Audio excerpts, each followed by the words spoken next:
like it's spooky.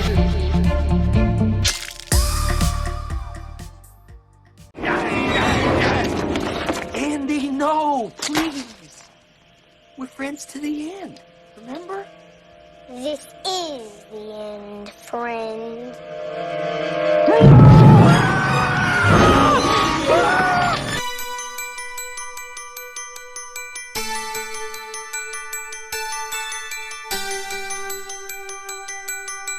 Hey, what's up, horror heads? Welcome back to Bobby Likes the Spooky. Welcome back to another episode of Original versus Sequel. Last week, I had Stormy and Adrian from the Slash Her podcast. Hopefully, you guys enjoyed that episode. We talked about House of a Thousand Corpses and The Devil's Rejects. This week, I have a very special guest to close out this season of Original versus Sequel. I have the host of Horror Movies and Beyond, the Oprah of Horror, Ivotres Littles. What's up, Ivotres? Hi. How are you?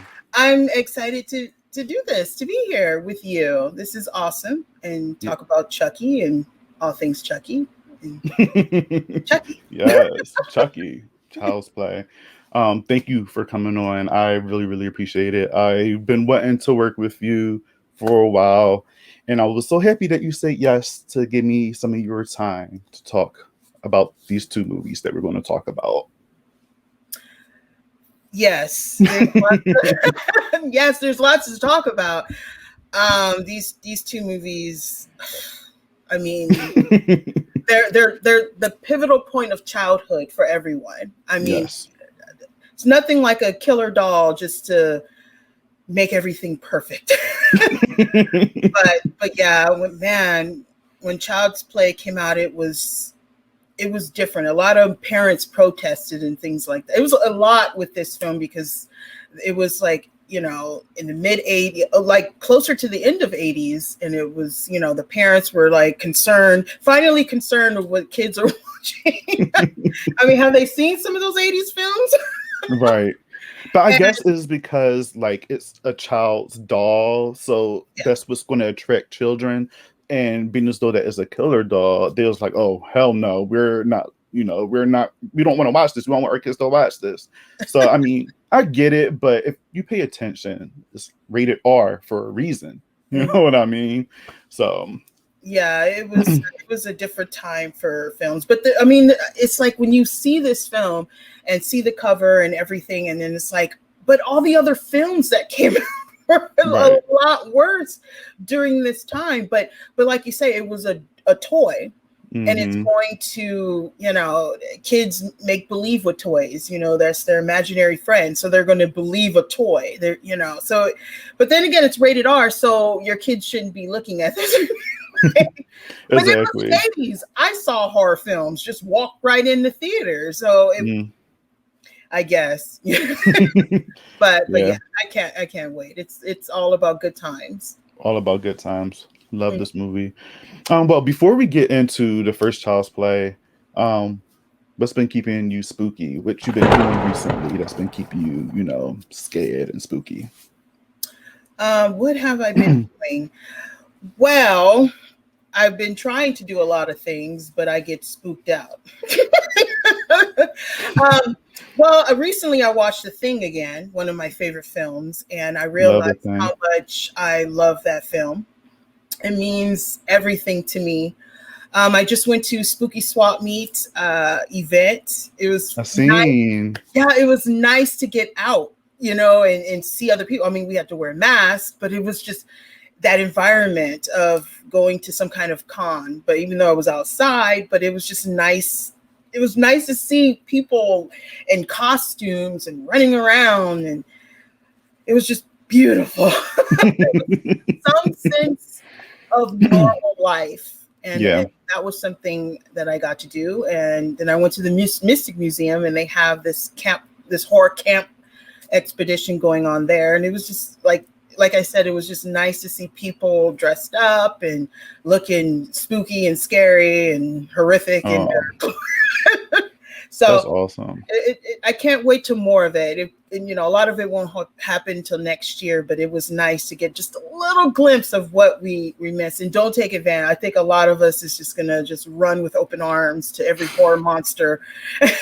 Yes. I'm one of those people. I missed you. Yes. It's been crazy, like last year's rough, this year is rough, but there's a glimpse of hope, with vaccines and stuff going on in the world is somewhat opening back up.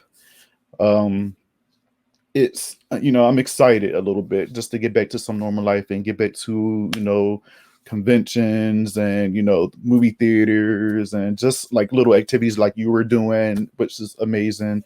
Can't wait to get back to that and just be normal again and just have fun. I miss all that stuff, so I'm happy you got a little taste of that and you had a good time. That's amazing. I'm living vicariously through you. Yes. This is nice just to do this with you.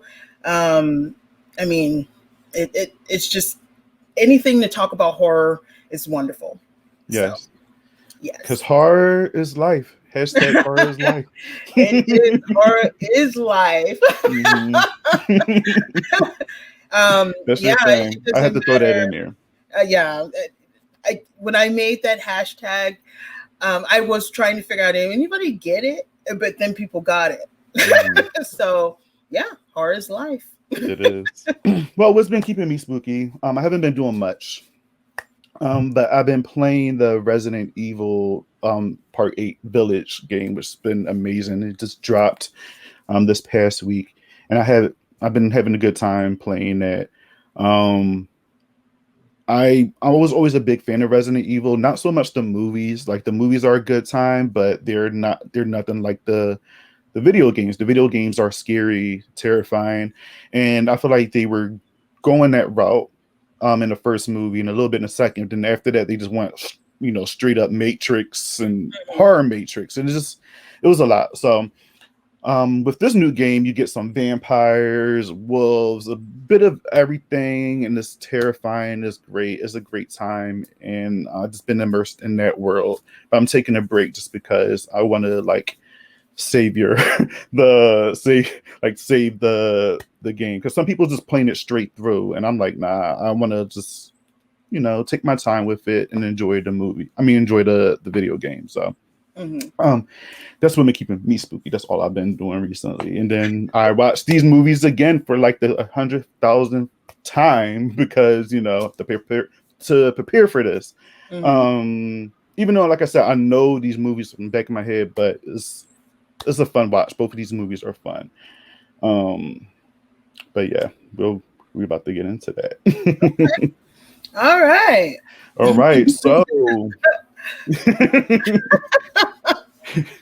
So we are about to talk about 1988's Child's Play. Yes. Right here. That's the year I was born. And it's so funny because I promise I'm not throwing my age at you. But I'm not even going to say nothing. He's like, oh, that was the year I was born. No, okay. It's funny because all these movies, surprisingly, there's a lot of 88 movies. Like when I had Joe on here, we did Hellraiser and Hellraiser 2, and Hellraiser 2, I believe, came out in 88. And then I did Night of the Demons with Xena. That came out in 88. And then this movie, I'm like, and I didn't do that, intentionally. It just, now that I'm thinking about it, I'm doing this with you, I'm like, shit. That's wild. That was the year of the horror. Let's I mean, there was, every year was horror. In the 80s was like bring out whatever you could find and make the movie and put it in the theater or go straight to VHS. That's just well, if you were fancy, it was the laser disc. But that alone was so expensive. Yeah, we just stick with the VHS. Yeah, same. I never owned Laserdisc. I went straight from VHS to DVD. That was it. I don't know no Laserdisc, and now I have Blu-ray. Obviously, I'm working my way to 4K, but I don't own a 4K player. I got like two or three movies that's 4K, but I don't have a 4K player, so I'm gonna work my way up to that. We'll get there. All right, so we're talking about 1988 Child's Play. Let me bring up our beautiful background here. You know, you have to show these two movies. No one believes the truth.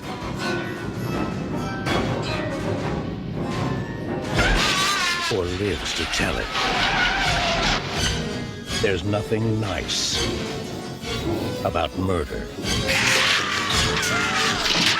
And there's nothing innocent about child's play. Okay. So, Ivotres, when did you first see this movie, and what was your experience like when you first watched it? Just throw my age out there. All no, right. As long as I don't look the age, I'm good. Girl, look good. So I don't remember if I ever saw this in the theater. Okay, that'll let you know. Okay. But I do remember owning the VHS tape and watching it then. Mm-hmm. And it was scary. I was scared. I was a little girl when I saw this film. And I was scared. It was one of those parents' nightmares. Mm-hmm. I wanted the doll. I don't know why. I did. I wanted one, and they were for sale. At the time, you could buy a good guy doll. Mm-hmm. But parents were terrified. You know, not everyone got one. I mean, you don't see them really. People having the older one, not really, because they didn't sell that much. But I think they really started popping off for the second one. But there were good guy dolls, a few of them, if you were lucky to own one. But it was a scary movie. It was frightening. I never looked at dolls the same. Well, when I watched Dolls, you know, that was the whole Full Moon Features. Yeah. That one I was terrified, but this one made it so, forget it. Especially it looked like My Buddy. Mm-hmm. And then I find out years yet later, they used the My Buddy design to, you know, make Chucky, look like it, so, but then they looked at Cabbage Patch dolls and all that stuff, and those terrified me. So dolls just terrified me. In general, movie terrified me. It terrified my mom. She just, no dolls in the house. Chucky was alive for real, and he was coming to get us. So that's what I remember, the best parts of Child's Play. That is hilarious. I remember watching this movie on VHS because obviously, I mean, I couldn't go to the theaters to see it, obviously. No, but I mean, how could you see it?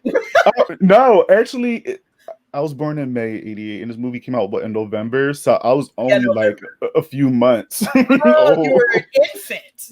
Yeah. Okay. Mm-hmm. There we go. So, or maybe I did go see it. Maybe my mom was one of those people that took me to, you had a tough mom. She brought her newborn babies into the theater, screaming in awe, as long as you got a good scare, because she knew you was gonna sleep that good that night. So. Or I probably just enjoyed the movie because she knew that, wow, I was going to be today. Who knows? Brave mom. Yeah. No, I doubt that she did that. But I remember watching this on VHS for the first time, and it terrified me because I was a kid. And like I had like little action figures and maybe like, little dolls that I didn't play with, but they would just like be on my bed and stuff. And sometimes my grandmother would have dolls on her couch just for the look of it.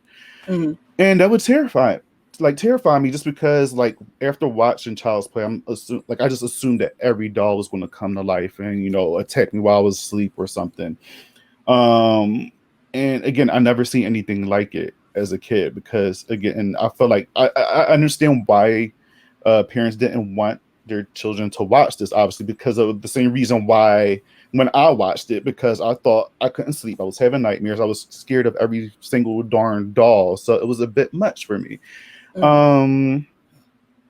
But it wasn't until part 2 where I felt a little bit more comfortable with Chucky, even though we will get into it obviously in the verses. But there's some, I feel like Chucky, in my opinion, just briefly, I'm gonna say is that I feel like he's a little bit scarier in the second one than the first one, just in my opinion. But the first one, I like the whole mystery of it all. As far as in the beginning, you don't know this doll is actually doing it because they're making it seem like it's Andy or whatever, even though in the beginning of the film, Charles Lee Ray put his soul into this doll. So it's just like, all right, if he did that, then obviously it has to be the doll. It's not Andy. Which would be interesting though, because if it was if it would have been Andy, then it would play with the whole psychological thing. So yes, that was my experience with Child's Play. It was crazy time. Gave me tons of nightmares. It was just, it was just too much for me as a kid. But I grew to love this movie as an adult, clearly. But next question. What was some memorable moments for you in this movie? In the first one?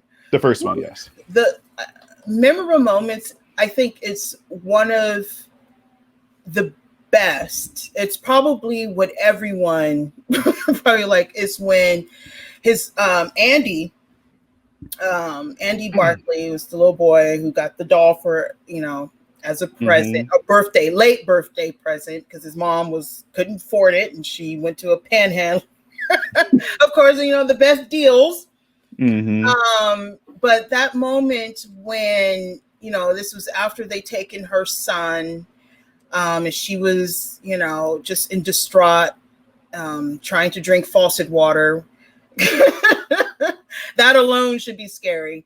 And then she just decided, you know what, I'm going to check out Chucky. So when she got, she picked up the doll and realized the doll didn't have any batteries after she checked the box and said batteries included. She's like, wait a minute, hold up. I didn't put no batteries. I don't have no batteries. So when she checked, and opened it and Chucky's head turned and she dropped it and it just magically rolled the way it rolled under that couch. I never see it. Usually when you drop something, it drops, but this it one falls. He just roll under there, yeah. And so she pulled it out, and it still didn't do anything. So it still just looked like a doll. Maybe she was seeing things. She's stressed. And I like how it gave that audience that feeling too, because you're not 100%.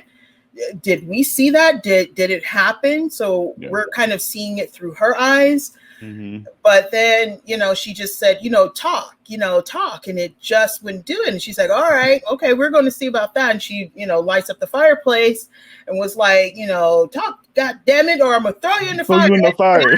At that moment, not only did Chucky talk, but we saw a more human face than what we've been watching. And that's instantly that it completely changed and had the ability to change more human-like and just attacked her, called her everything under the sun.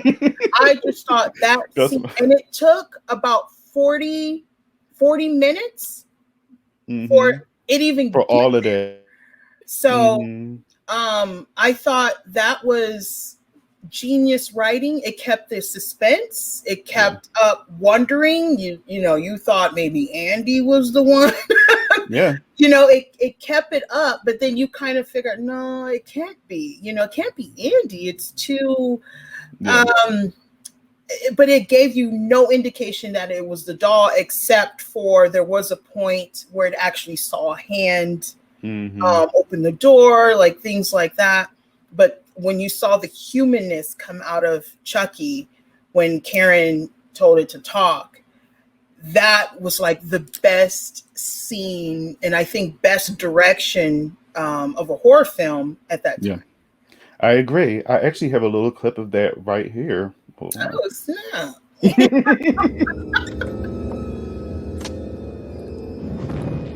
I said talk to me, damn it, or else I'm going to throw you in the fire. You stupid bitch! You filthy slut! Should you fuck with me?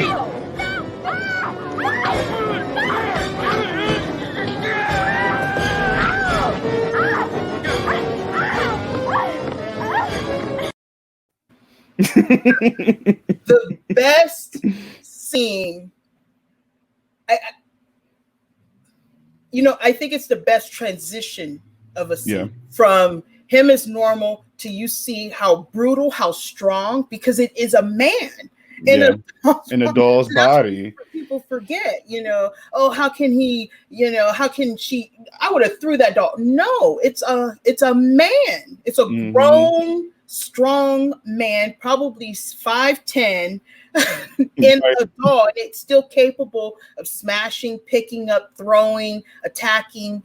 It's just in a smaller body, and it's using voodoo. So it's magic. Yeah. I absolutely agree with you. A lot of people always said like, oh, well, I would just, like you said, just kick them or like just push them out the way. And I said, you have to think like, yes, it's a doll, but what you said, he used voodoo to transfer his soul inside this doll. So he has the capabilities of, human strength, in a way. And the longer he stays in that doll, the more human he becomes inside that doll. So obviously, the more stronger he gets. So, and he doesn't know that obviously in this movie until he visits the voodoo dude, and he was just like, hey, you have to find somebody else because the longer you stay in here, the more human you're gonna become. And you see that play throughout the course of the movie, because throughout the course of the movie, you start to see different looks of Chucky. He starts to look more rough. He starts to get scars. He's bleeding. He looks is at a point now where he's just like, screw me reverting back to the look of the doll. I'm just going, I don't care. Whoever sees me like this, it is what it is. The only time he revert back to the true form of the doll is when he was in the elevator with the old couple. And even then, he still looked a bit rough. She was like, oh, look at this doll. He's like, don't touch it. A kid will probably come get it. Man, ugly dog. F you. Right. F you.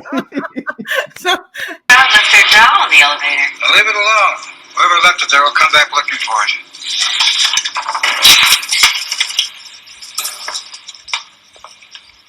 Ugly doll. Fuck you. That was like hilarious. It's like, yes. That was like the comedic, I guess that was like the comedic part of Chucky that we were going to get.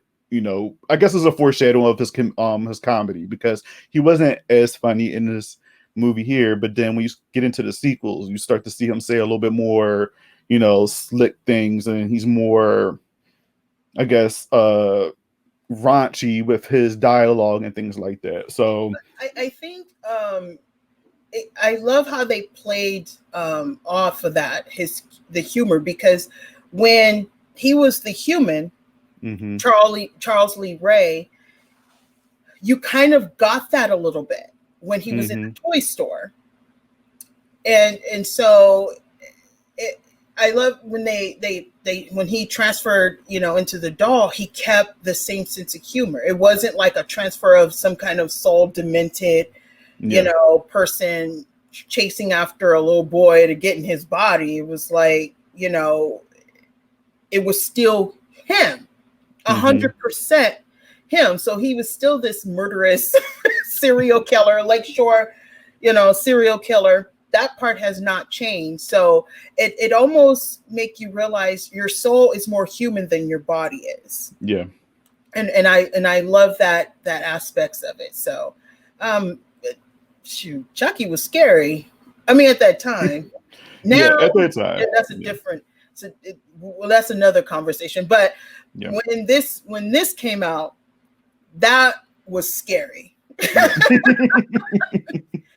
feel like this movie would still be scary for a kid that's not introduced into horror like that. Like if you used to have a kid and they never really watched horror movies or anything, even if they watched like gateway horror where you got like Hocus Pocus, maybe Ghostbusters, like little small stuff like that. If they was to watch a Chucky film, I guarantee you that they would be scared, just because they were never introduced to anything like that. But if you introduce them to like the heavy hitters like Jason and Michael and Freddy and all the other crazy stuff, and when they see Chucky, they're like, I'm not scared of this. Like these, like these people are running from men in masks running after them with axes and machetes, and you scared this little doll. But if they was to see this movie first, then go into the others, then they could be like, all right, maybe. Well, they would have to watch this Chucky. If you give them into, the Seed of Chucky, the Bride of Chucky, even Chucky 3. If you go Chucky 3 down, Chucky is not the same. Yeah. The only time that it kind of reverted back to how Chucky was in the first and the second was the Curse of Chucky. Yeah. It kind of gave you, he looked like he had plastic surgery. Oh, but yeah, definitely. It's still, but then there was a reason for that face. I'm not going to say anything if you haven't. Oh, yeah. Because I was like, why he look like that? I was like, oh, man. But then you find out, it's like, oh, okay. Mm-hmm. No spoilers for Curse of Chucky because it's not new, but it's newish. Yeah, but the Curse of Chucky really brought you back to the first one. But what was so really good about that, it really opened your eyes of where Chucky came from. Not the doll, but Charles Lee Ray, the person that got in the doll, why he was mad and evil, why he was killing people, why he was chasing the boy, what the purpose of.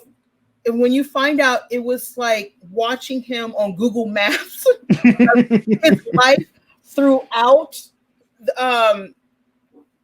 You're sitting there like, well, I'll be damned. Like you're shocked of what you find out why he was really killing, why all these things. But other than that, the first and the second one for me is like the best of the entire franchise. I actually agree. I absolutely agree. So far, because we still got a TV show coming out. We still got a TV show, so I can't say anything yet. Yeah, but as far as a movie, if you want to separate it from a TV show and the movies, then I agree with you.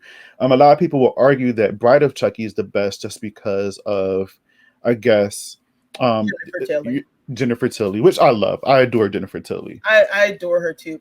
But it takes it to a different level. It takes it to a whole new. It takes to these two just kept it going, and then it just dropped, but not in a bad way. It just took it to a different atmosphere of what they were trying to pull. The first and the second kept the spookiness, the scariness, the creepiness, and the essence of what was his purpose was, to the boy Andy. And I think that was the whole idea. And I love how they kept that going. Yeah. When you get to 3, it had a little bit of that, but a lot of people don't like 3. I have all right. The only reason why I like 3 than most people is because I feel like in part 3, Chucky said, "Screw all the BS. I'm after screw Andy. I got this nice chocolate boy that I want to go after. Go after him." Yeah. And if you notice throughout that whole movie, he didn't really go back to his regular doll self. He went he stayed in his human doll face form or whatever. And he was a little bit more angry in that one. But that's when you start to see a little bit more of a funnier side to Chucky as well. It was starting to take that comedic route in part 3. Part 1, you got, the elevator scene. Part 2, there's a few things you could get into. And then part 3, he was just starting to get into that whole comedy thing with his one-liners. And then you get into Bride of Chucky, and then it just takes that whole comedic route there. That's why I said these two right here, 1 and 2, kept it going. Yeah. Those are my faves. They all are different. They all have their own meaning and purpose in life, in horror life, in Chucky's life. But 1 and 2 kept what it started. And what it was meant to be. It was meant to be horror. Like it was meant to be scary. It was meant to, and with the other ones, it's kind of like it was trying to be the more comedy horror thing. And I think that's why a lot more people's more comfortable with Bride of Chucky and Seed of Chucky. Obviously, Seed of Chucky, because that's just straight up comedy. There's no horror in it. Yeah. But they're comfortable with those movies because they get to laugh rather than just this doll that just. They get the humor with blood and guts, which is great because comedy and horror do fit well together. But I think that's why it's popular, is because everybody is looking for that rather than just horror. Where me, I love comedy horror, but you started off in the beginning with 1 and 2, straight up horror. You know what I mean? Like it is what it is with Chucky. He's after Andy, he's doing whatever it takes, and it was just scary. It was terrifying. I like that. I prefer that version. So I stick with that. Well, when Child's Play 2 came out, I remember seeing that advertised. And it came out exactly 2 years later, like to the date. Now, for the first one, there wasn't supposed to be a part 2. That's why Chucky was dead. Like the director, Tom Holland, funny guy, wonderful guy. And you met him, right? Yes, I actually interviewed him. He was one of my first interviews, probably about 5 years ago when I started my blog, before I went into the whole YouTube and Instagram and everything. Yeah. And he and I got to interview him at his home on a hill. Wow. And I always had to promise never to tell nobody where he was.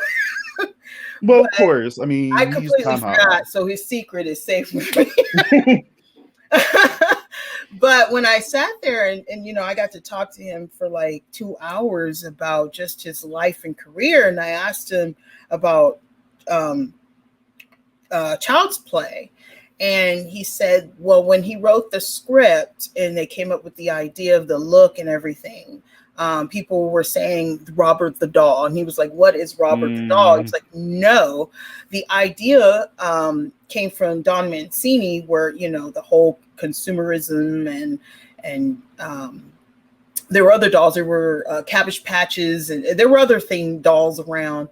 But for him, when they were trying to figure out the concept of how the doll was going to look, my buddy came out before this movie did. So the whole idea of the imagination of a child, and it's just, we all talk to dolls when we were babies. If you didn't, something was wrong with you. But we all did that, imaginary friends. But just imagine if it was actually alive, it actually moved. And he said when he wrote the script, he made sure that there wasn't a part 2. So that's why if you watch it, the Chucky really went through the motions in a very quickly time. He got burnt up, he got blown away, and then he got shot in the heart. I mean, it was like dead. And that's what he said. He wanted it dead because he felt like there shouldn't have, it kept going. Yeah. That was his idea. So once, even though the parents were like, oh my God, my kid is thinking about stabbing everybody because of Chucky, which made no sense. But Child's Play became popular, very popular. Money rolled in. I think it made budget was $9 million. It made like $44 million. It was booming, and that's when the studio kind of kicked in, and the writer at the time, one of the writers became the director for part 2. And then I said, well, why didn't you do part 2? Right. Like if it came out, you did so very well for the first one, I would have loved to see his direction in the second one. Right. And don't quote me on this. I think he said they didn't ask him. Wow. So I'm just gonna leave it at that, because there was other things he said. But I'm gonna leave it at that. And I was kind of puzzled. He said, So That's the business for you. It's all about business, I guess. Yeah. But this is crazy. Yeah, but I think because he wrote it for it to end in the first one, they felt like maybe he's not interested in doing part 2 because but that makes sense, because if your plan was to not do a sequel and you just wanted to just be a one and done, it's just like, well, he's not really interested in doing a part 2, but it still never hurt to ask, because maybe he had a change of mind, like he was like, you know what, I have new ideas, actually changed my mind, I have a new place where I might want to take Chucky, and you never know. I would have loved to see him do number 2. I mean, he made Chucky so creepy in the first one, using very little of him, and that idea, I believe, came from the producer with the whole Jaws. So they were kind of using Jaws of how you didn't see the shark that much due to mechanical failure, but it kept the suspense. It made people want to know more. It made them go to the theater, and it kept people from the oceans. I mean, in real life. So even though he wrote the script, it was approved by all these people. So to not ask him for the second one, I think that's not fair. If that is true. That's why I said, don't quote me on that. I don't want nobody allegedly to run to Tom Holland. You said, we're going to say allegedly, just in case. Remember, but I do remember a conversation like that. So, but I would have loved for him to continue on. That would have been really cool if he kept going. Yeah. But he wrote it because he, to end, and they said okay. So whose fault is that? That's not his fault. They gave him another shot. I want to see him do. Where Tom Holland? Where's the Tom Holland cut? Tom Holland, we need you to do number 2. Yeah, and keep going. What? Maybe a TV show. Maybe there's your opportunity right there. Maybe for him, like, to make it up, make him, ask him to direct a couple episodes. And for the millennials, not Tom Holland Spider-Man. I've had someone tell me that. You mean Gen Zers? I'm a millennial. It's the Gen Zers. I actually said, oh, I met Tom Holland. I was like, oh my God, Spider-Man. I was like, oh no. We're talking about director. No. But anyway, I would have loved to see it. But I think we saw a little bit of him in the second one, even though he wasn't present. He didn't do it because to help write it, I think his name is John LaFia. Yeah. He directed it the second write the first one. So you kind of see that suspense, a little bit mystery when, but it went to another direction. It was more action, more crazy, more violent. We'll get into that. But before we end Child's Play, or a little discussion on this first one, what would you rate this movie out of a 5? 1 through 5? 1 through 5. 1 through 5. Now, see, I'm gonna have to break it down just a little bit. I'm not gonna spend too much time because now, when people tell me that, I always say, you mean now or then?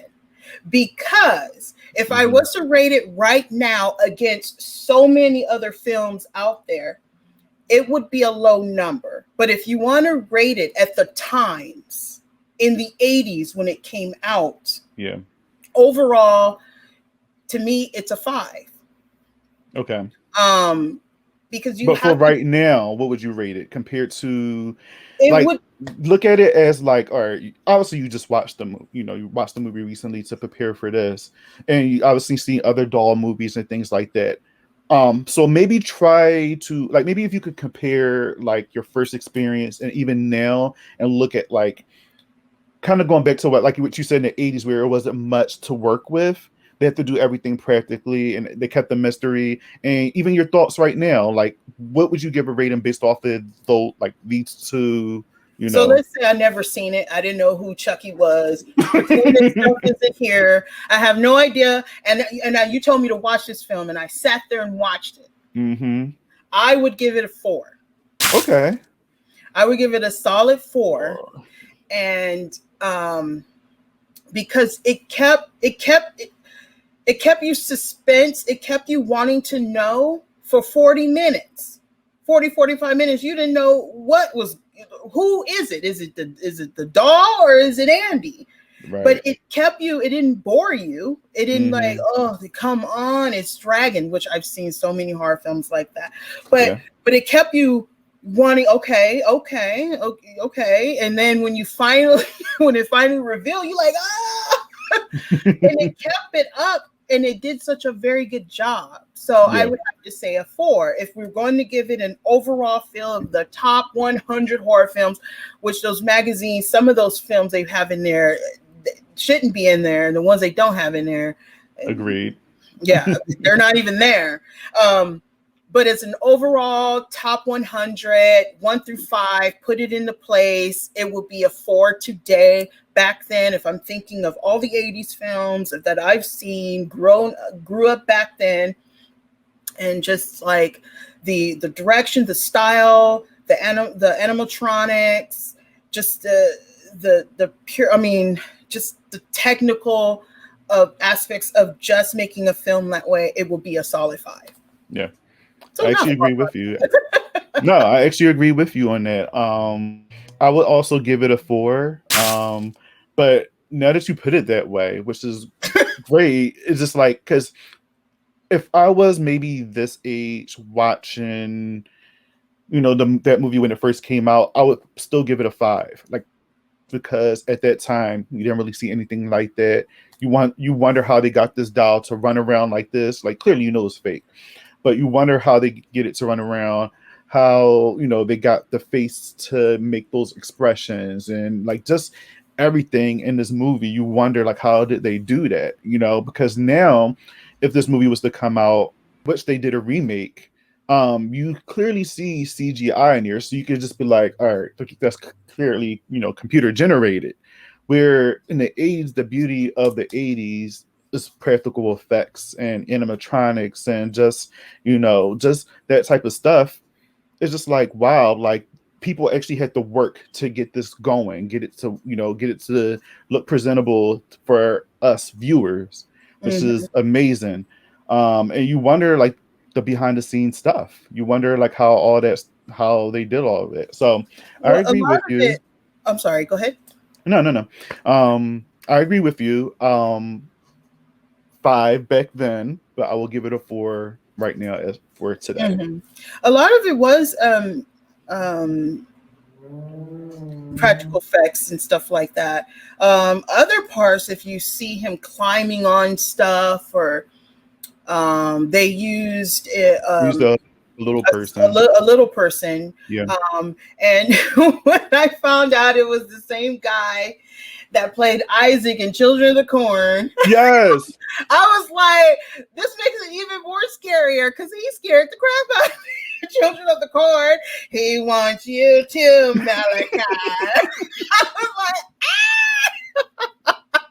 like, he scared me. He's scary. So crazy how these worlds collide. I know, oh my God, now I'm terrified. See, if I would have known that, and then he was him,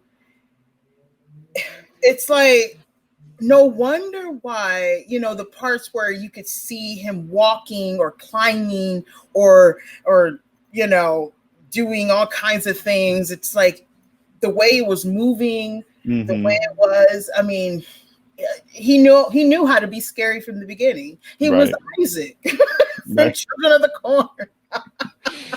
It's so funny you brought that up too, because like now as an adult, I can see which parts they use. Like they used him in, because clearly sometimes he looked bigger than the actual doll like would be, but you can still tell he's still at a reasonable height.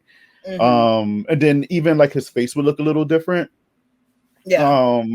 But overall, like, it's still very effective, and it's like very brief too. So they did a great job with that. And like you said, his being as Isaac from Children of the Corn is just like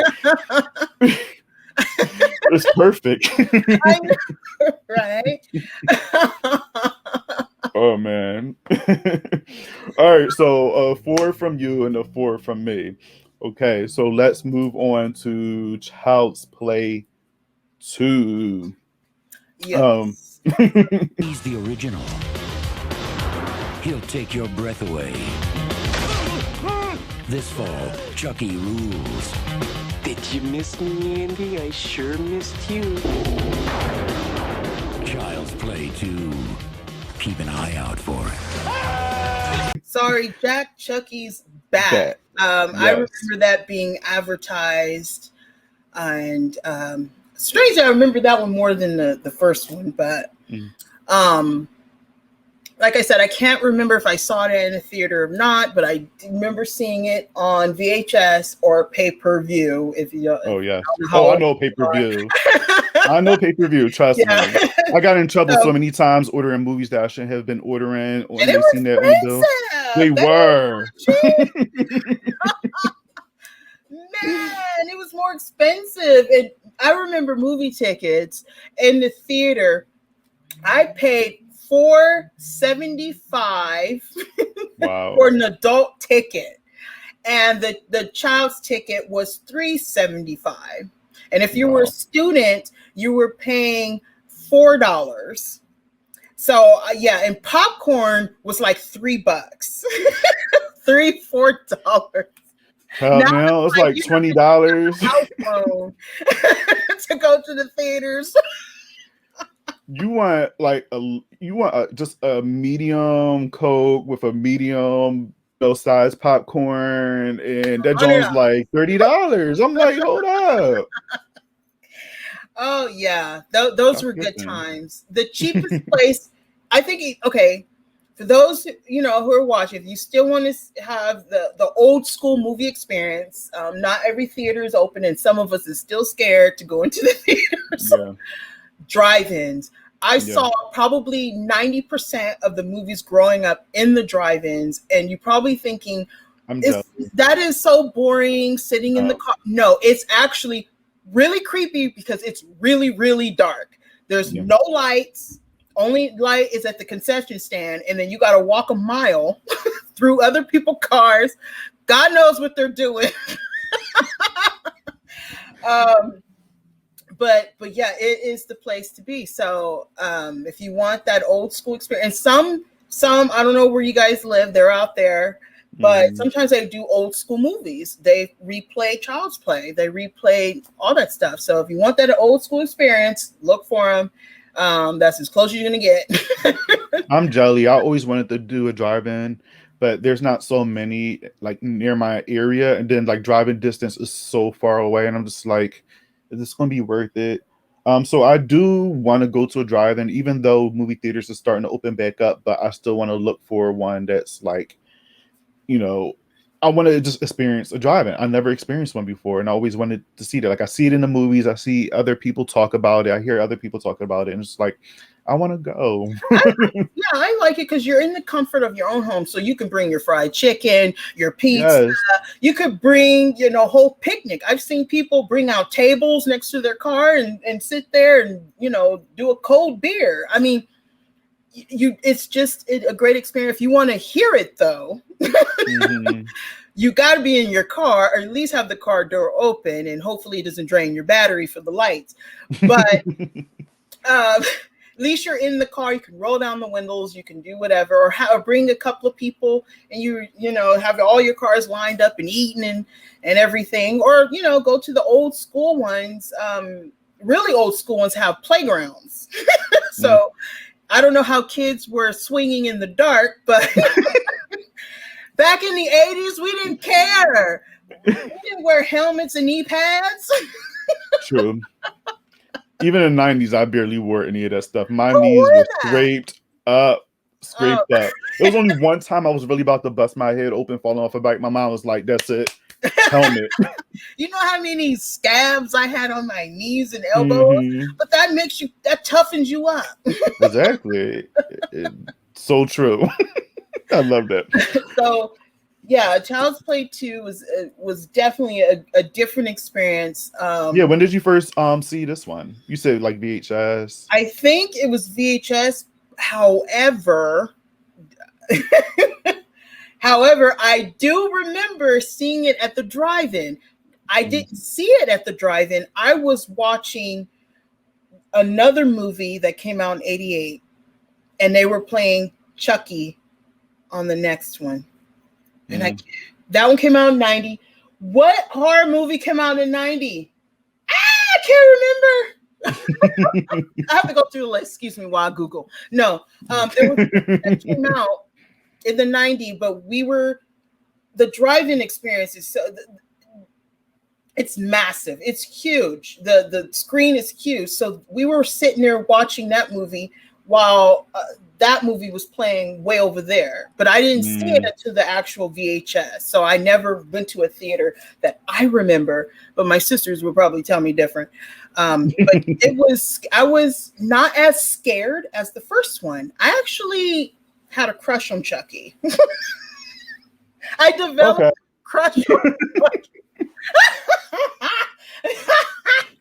Oh my God. I thought he was cute. I can see that a bit because he's a little bit more vocal in this movie, and he has a little bit more, personality in this movie. So I can see that.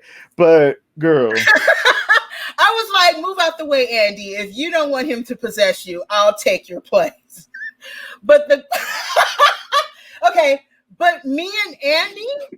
Okay, Andy played by, what's his name? Alex Vincent. Alex Vincent, yeah. We're about the same age. So he's about 10 years old.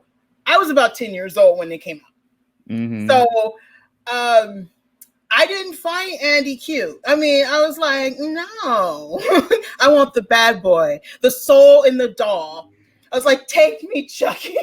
I was 10. I couldn't believe it. I was like that. I was weird. I was crazy. Now I'm gonna have the feds looking for me when you post. This crazy girl. Where is? I'll make sure that I'll tag Brad Dourif for this video.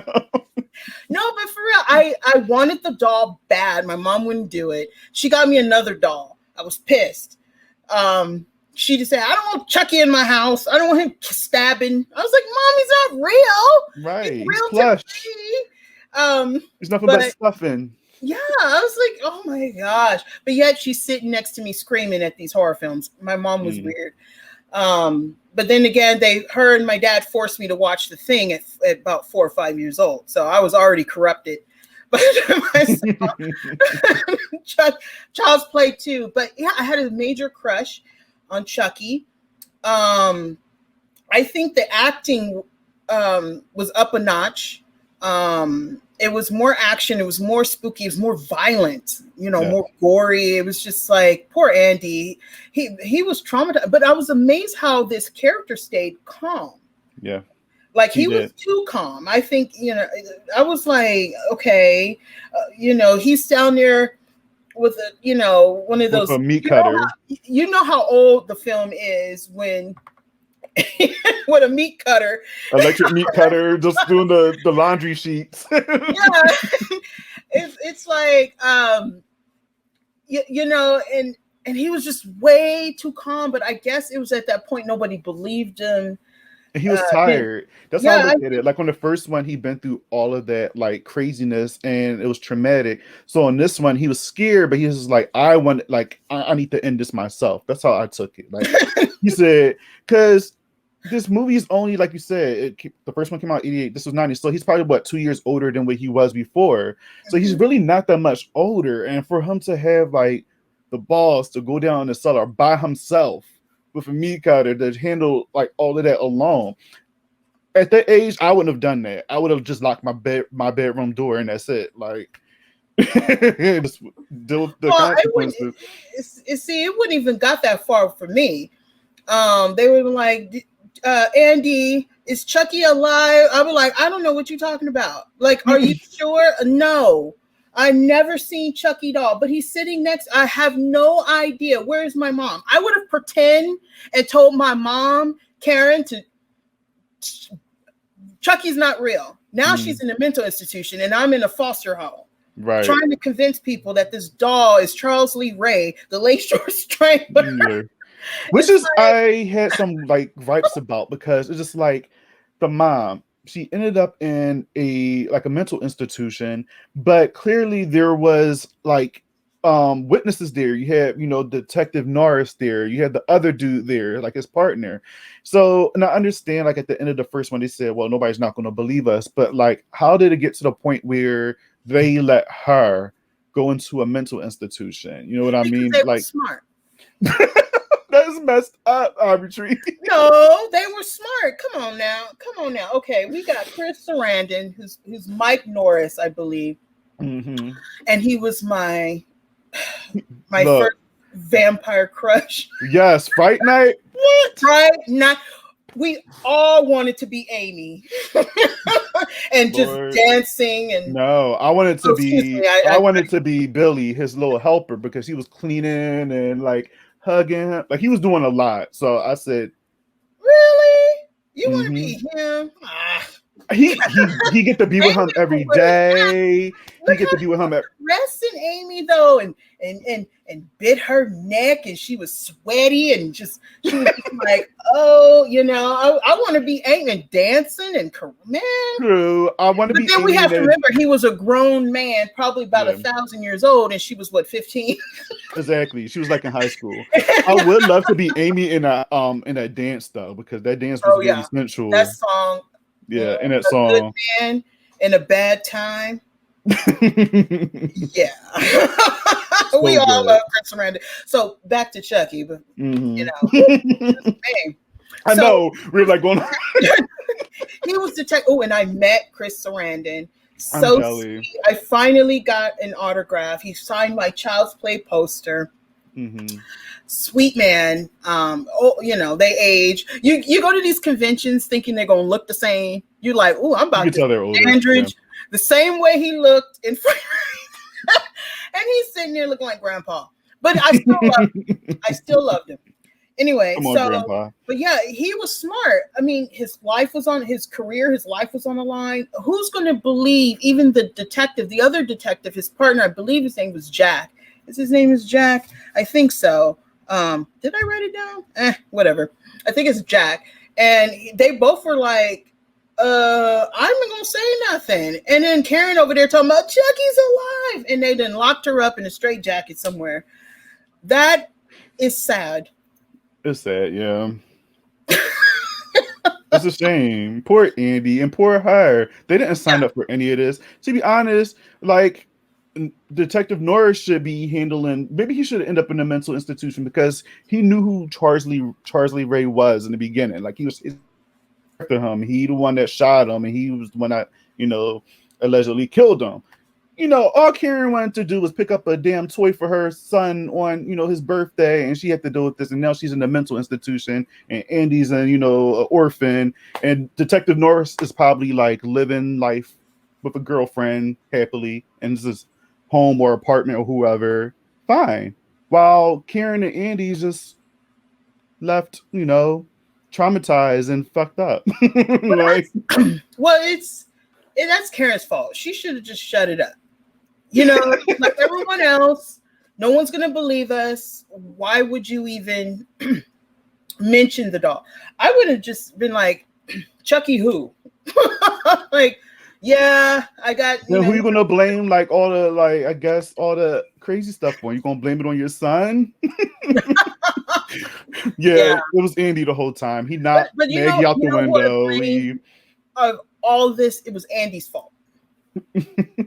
Andy, if he wasn't so, I wanted Chucky die. I wanted the guy die. He was a kid.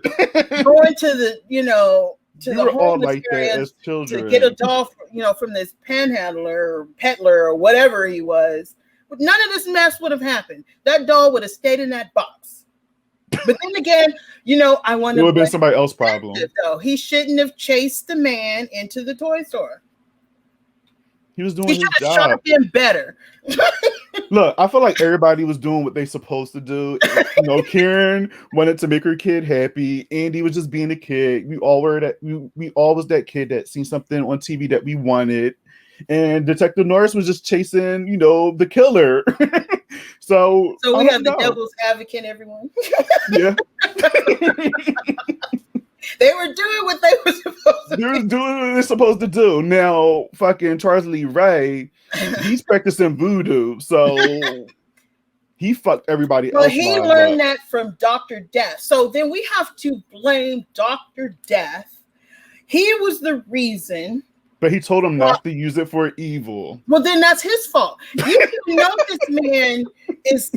If Charles Lee Ray coming to you, you already know this guy's unstable. Why would you teach him all kind of ways?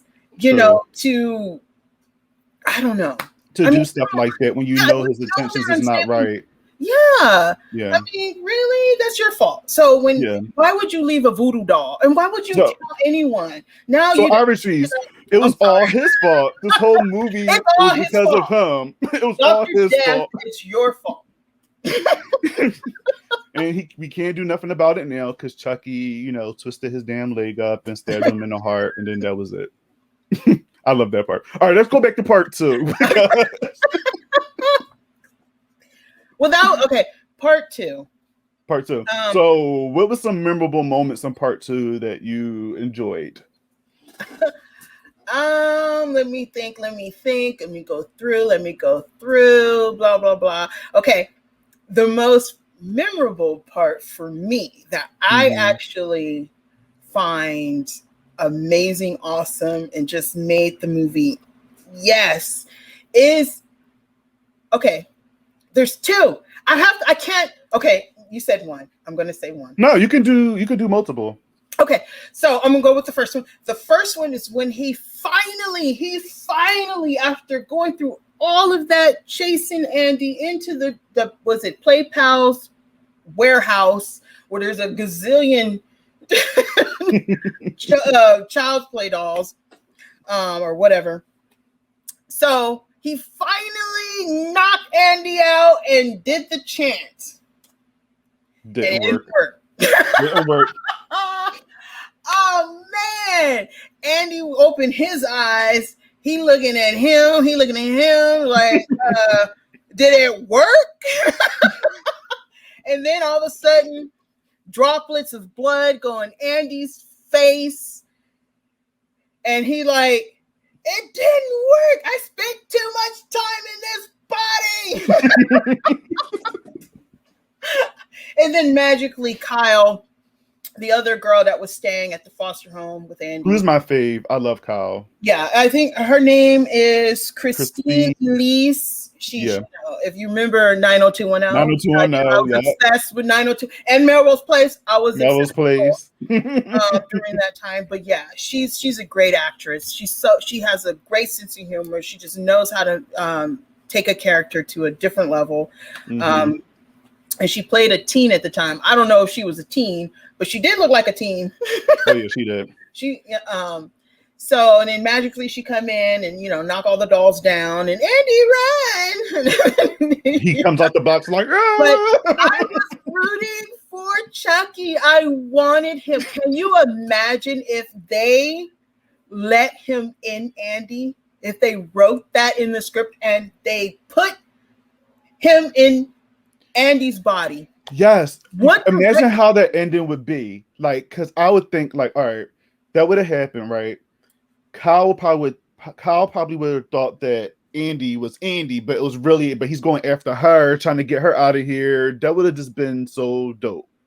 In order for that scene to work, even for any of that to work, they would have had to have Chucky not get, his legs cut off and stuff. They would have had to fight towards the end. He finally knocks him out and do the chant. Yeah. Andy opens his eyes and they're blue. But then he blinks and then they're brown. That would have been, I would have screamed. That would have been. We saw it happen, but Chucky's dead. I killed Chucky. And Andy's like, fight, like he's bloody, like they were fighting and everything. And then finally, after Kyle was either knocked out or trapped, then you see the doll laying there. Then you see Andy over the doll, and there you go. And it ended. And it ended just like that. Out together. Who knows? That would have probably been Tom Holland's vision. That probably would have been his vision. See, then the third one would have been interesting. He's in military school and go from there, But then even though he's in this body, maybe over time you can't stay in them. He finds out you have to move around, But that I would have took it that way. That would have been so decent. Yeah. I have this thing where instead of Hollywood keep doing remakes of originals, maybe they should start rebooting like sequels just to see how it would be, because a lot of sequels do suck, I'm not gonna lie. But some of them are very good. So I feel like, well, maybe they should just do a reboot of a sequel to an original. So I wonder, like, oh, if they would have rebooted Child's Play 2, not part 1, but Child's Play 2, they would have took it that like route just so we can see that version of it, because that would have been decent. Ivotres, that would have been so decent to see, like what you just said, how Andy like is them too. Kyle don't know what's happening, like you said, because she's been knocked out until the very end. While she was knocked out, that's when the whole transfer situation happened, and she still think it's Andy, but it's really not. That would have been so decent. And then going on to the third one, you probably would have to reboot that one too, because obviously it changes the narrative a little bit. So I mean, we did see what happened with that with this the Seed of Chucky. Seed of Chucky, then so we Cult saw of Chucky. If you see the Cult of Chucky, it took it. So the Seed of Chucky, you know, when Jennifer Tilly's character, we saw that, you know, that exchange happen and how that ended up. But it'd been nice to finally see, you know, or maybe, or I don't know, something like that. But my second one, or I really, I'm kind of twisted, remember, it's when Chucky, when Andy and Kyle were standing at the conveyor and the body of one of the technical guys, the workers, he got his, you know, thing shoved in his eye. And Kyle and him, you know, they're dodging his body and realize that, you know, Chucky was behind him. He swings from his makeshift blade because his hand got caught and he had to pull it out. And he, you know, duct tape a knife in there or whatnot. And when they saw him, they pushed, something happened and he got stapled into one of these platforms. And Kai was like, do it. And, you know, and he pushed a button. He goes back in there. Let me tell you. Okay. I'm a weird owl. I'm a weird owl. So this is a weird thing. I'm ready. When he got in there, I cried. I look at your face. I cried because I was like, no, not Chucky. You can hear that. When I was young, I was just like, yeah. Like, I was in tears. I was like, oh. No, because as he got, you can hear. You can hear him going through that pain. Screaming. And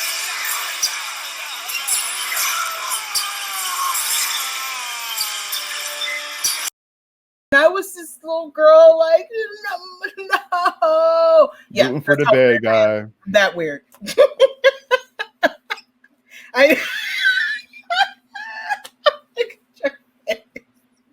And when he came out, and there was nothing but massive flesh of his legs, my heart was broken.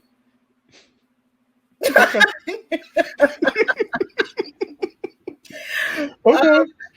Yeah. Okay. But remember, I'm talking about when I was a kid. Younger. Not now. Now it's like, well, whatever. It's all puppets. But as a kid, I was like, oh my gosh, I'm devastated. I cried. I sure did. Okay. You know, yeah. You have a heart. I will say that at least you have a heart. I really felt for the bad guys sometimes because I understood. Not all of them, you know, sometimes they're just getting pushed. I will agree with you on that. Sometimes when I was younger, I did root for the bad guy as well. But in this case, Ivotres, no. Sorry.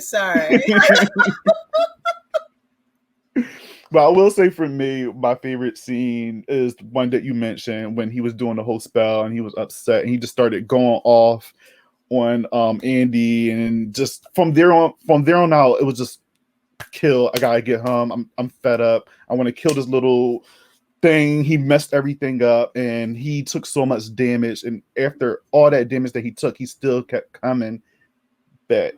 So that was one of my favorite scenes, especially when he gets his hand is obviously chopped off.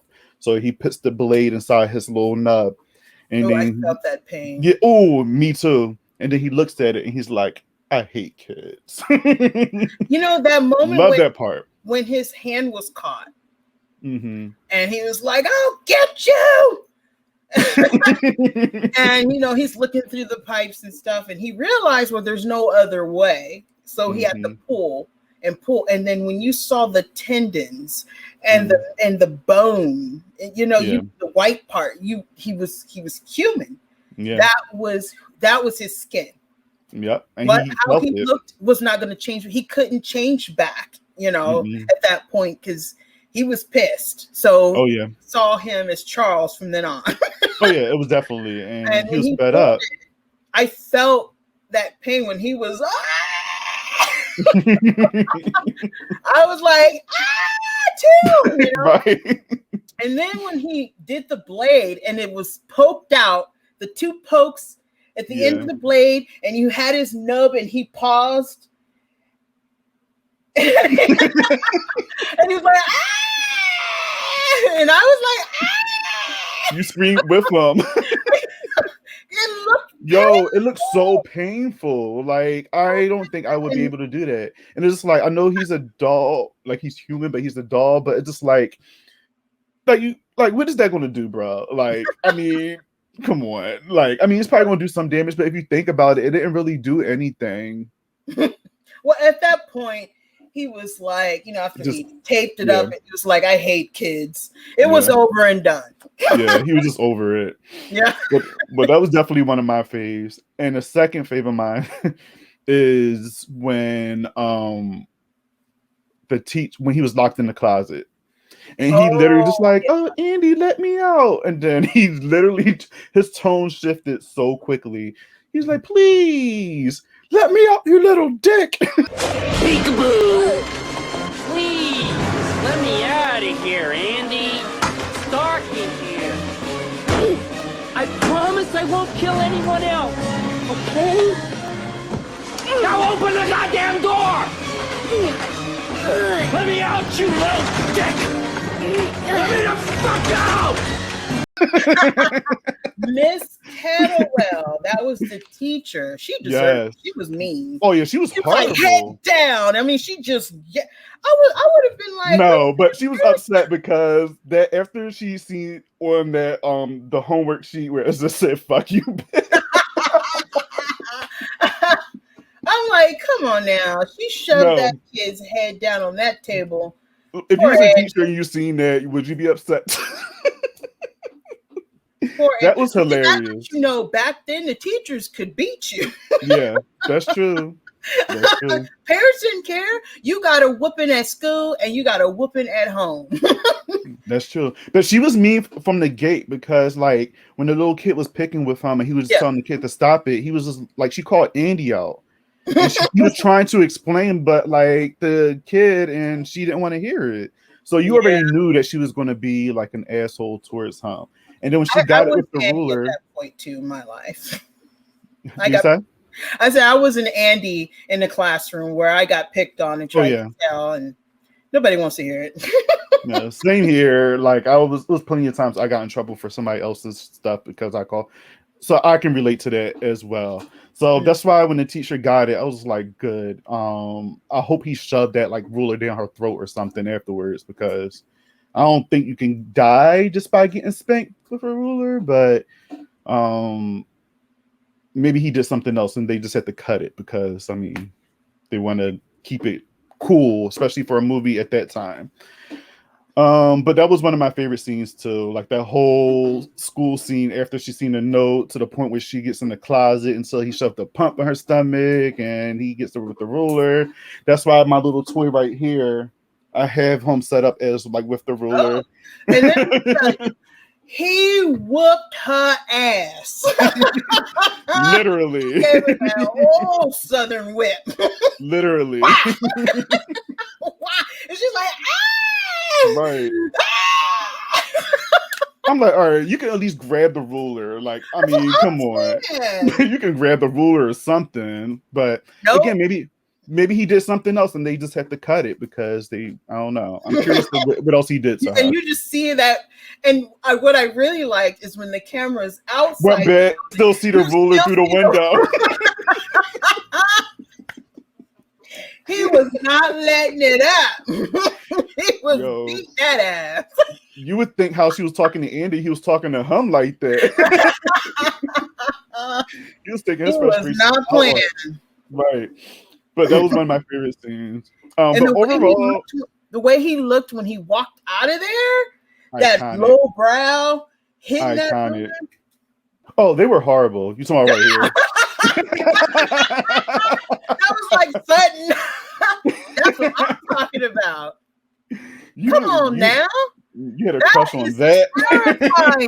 If you open the closet and a dog came out like that, talking about he finna beat your ass. That was scary. It was a lot. He's terrifying.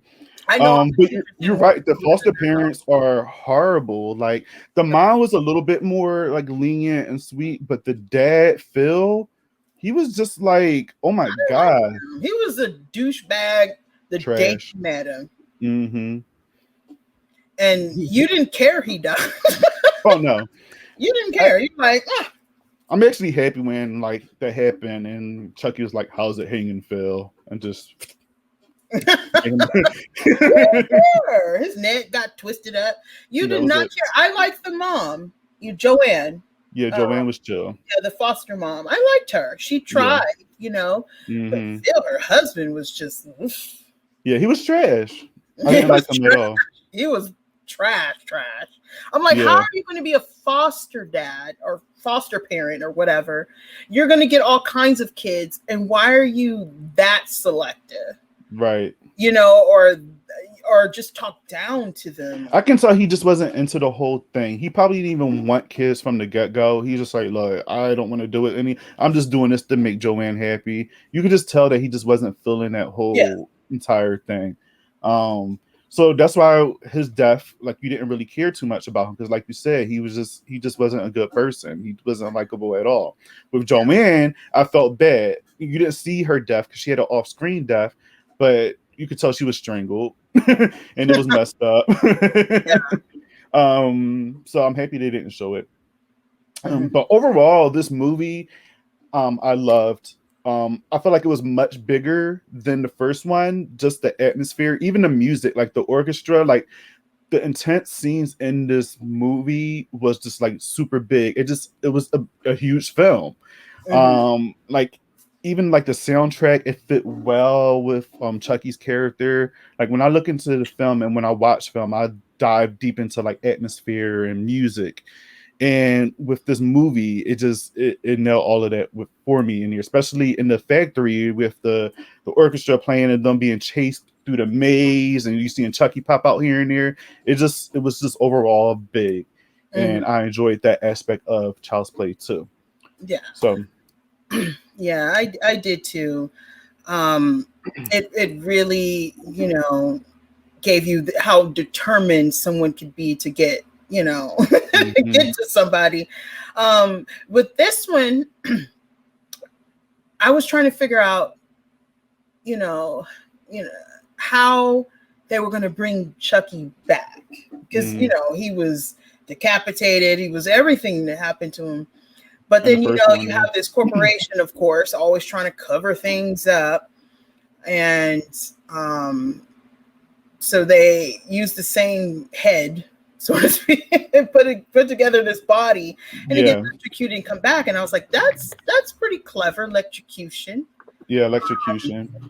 But it still makes it weird how all that works. I guess it has something to do with the voodoo, because it's like, all right, with this one, it was the electrocution. They used the same head from the OG one, which is, why would you do that? But whatever, cool. I did like that opening, like you see, and that was scary. Like you see them scraping, and then they putting everything together, and just the music behind it, it set up the movie perfectly, in my opinion, with that. And then even with the third one, how he came back, it started off from the second one with the factory, they picking up like his remains being all glued up or whatever, and his blood is dripping through like the other, I guess, the wax or whatever they use to make dolls or whatever, plastic.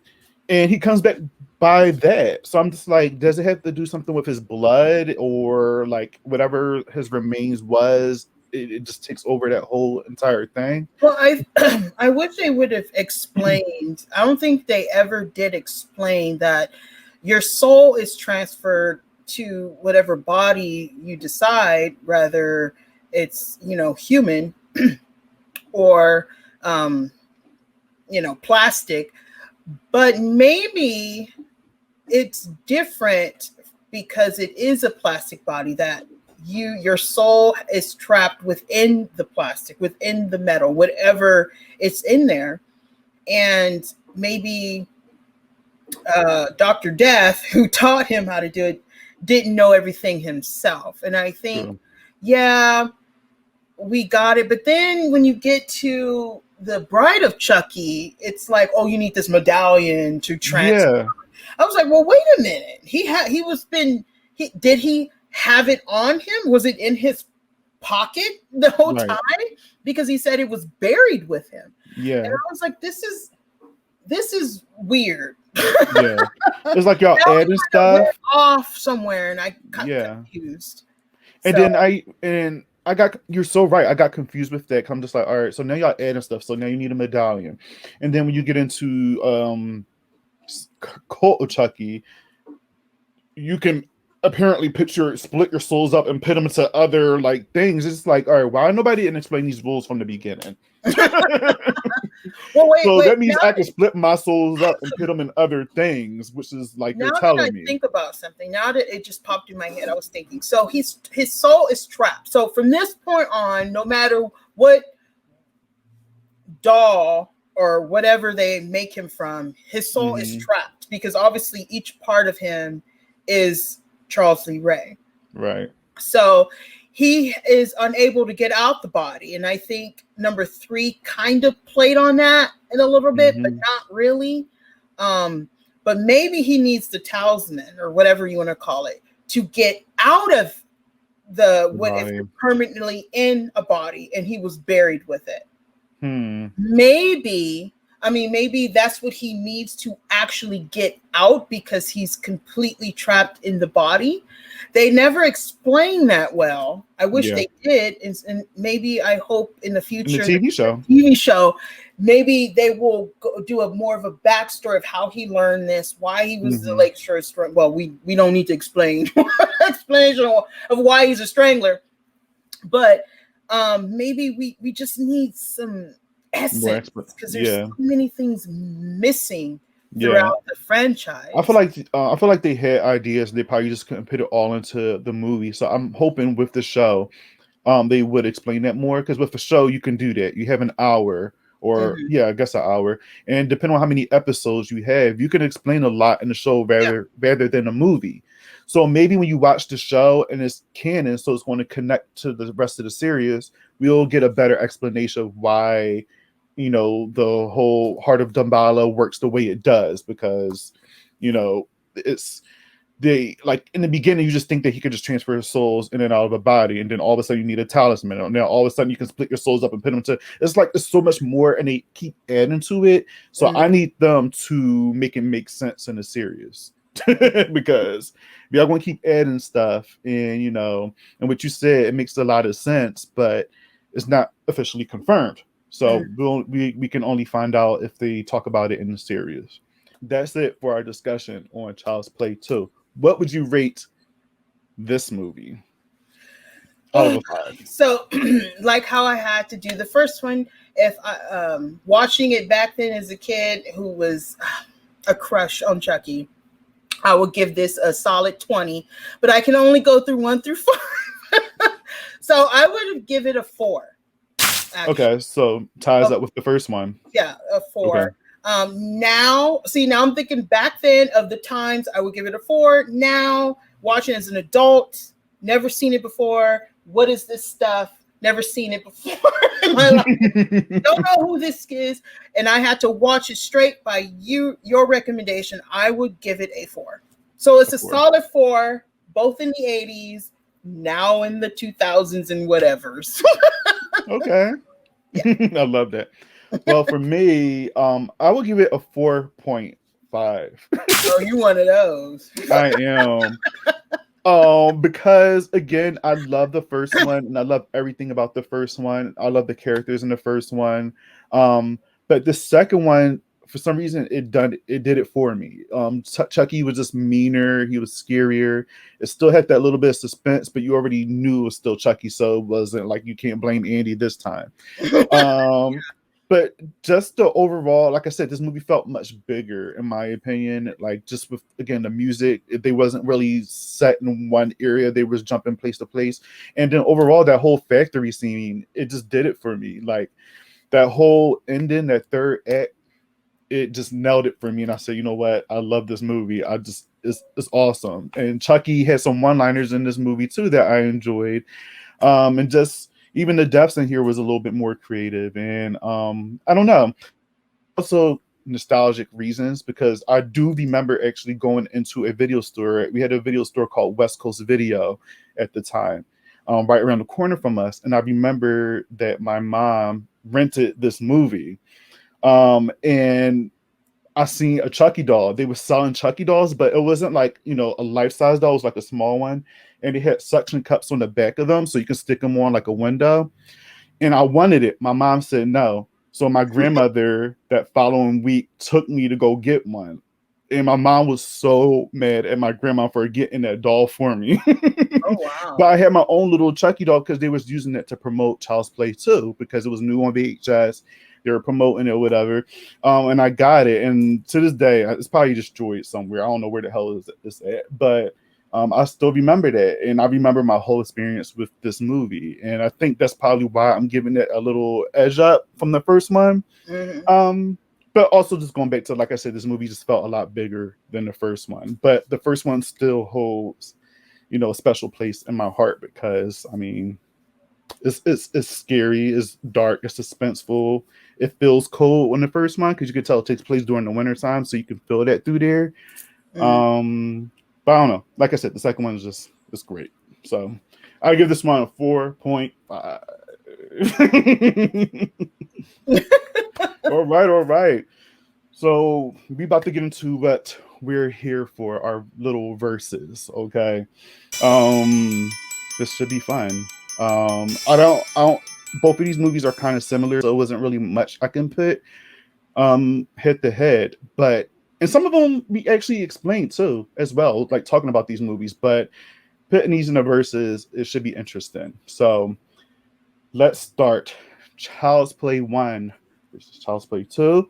So I'm gonna start off with which storyline you prefer.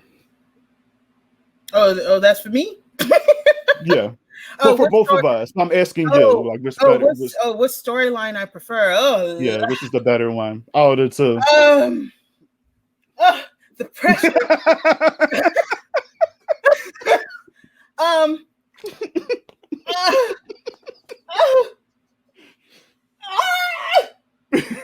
Take your time. I'm gonna go with There's no timer. You can take your time. I know. The first one. Come on. I'm gonna go with the first one. The first one. Okay. Storyline. Okay, you see the first one. This one makes more sense.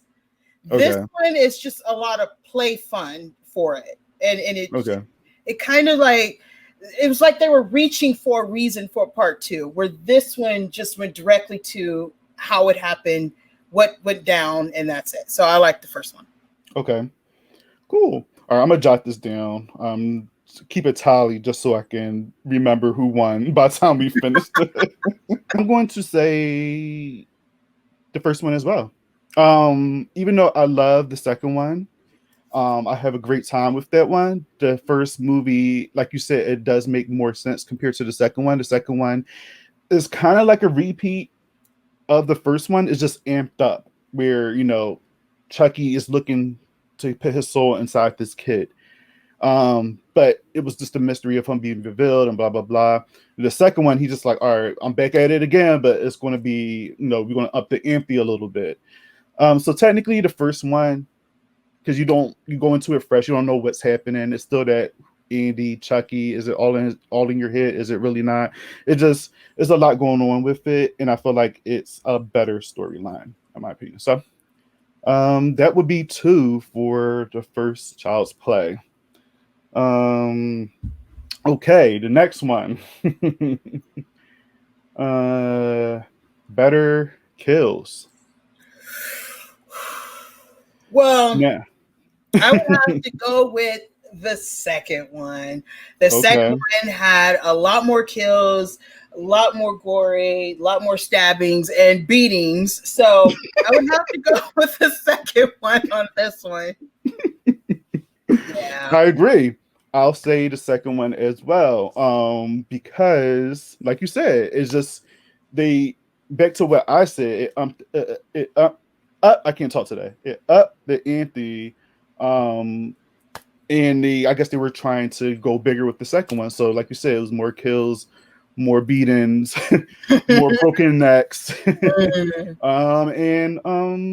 Yeah, I feel like the kills was more creative in the second one. Where the first one, it was just that whole mysterious thing where you didn't really understand what was going on, and the kills were very minimal because Chucky was still in hiding and he didn't want to be figured out. In the second one, he was like, "Are you figuring me out? Bam, bam, bam, bam, bam. I'm after you."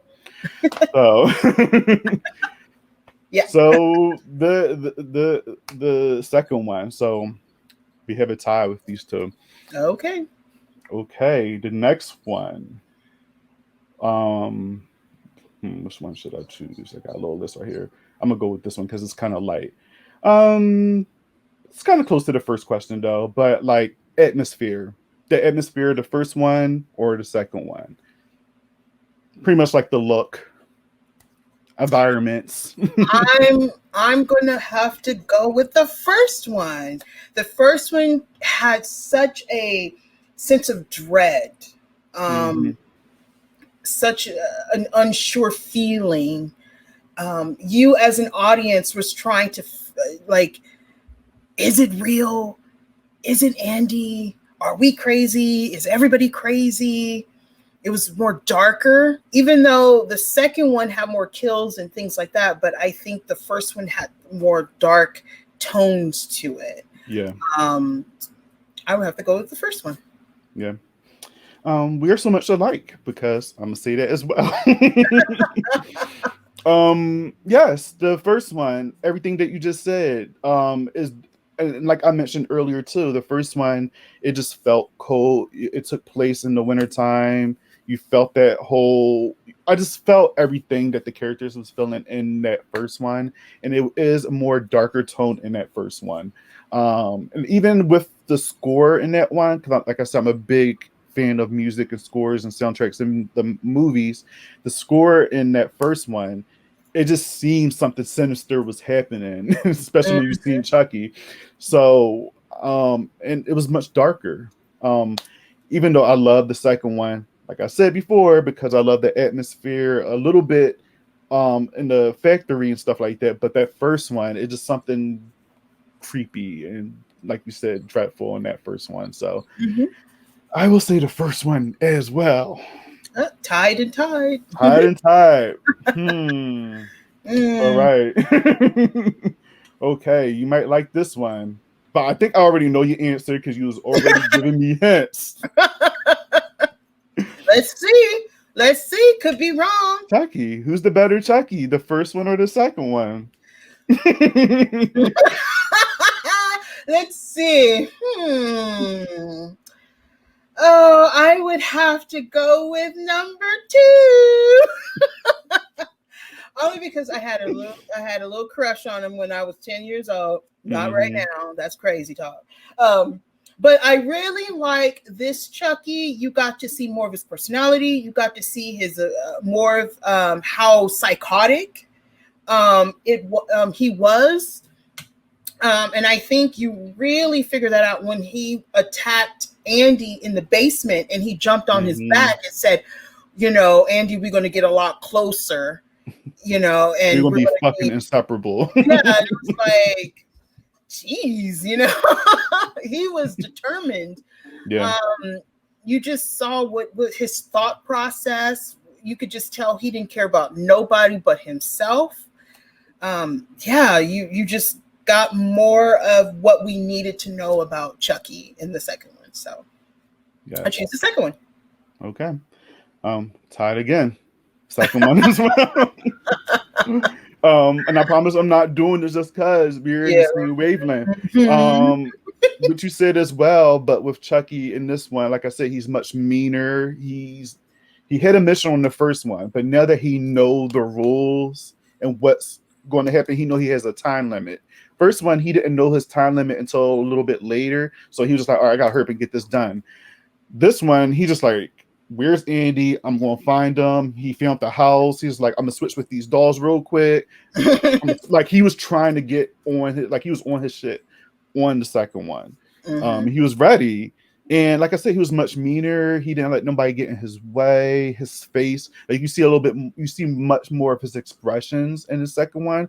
Like the picture here, like the first one, we see it, obviously he goes through that, but we get that late in the movie in the first one. And the second, he's just like, we get much more of it.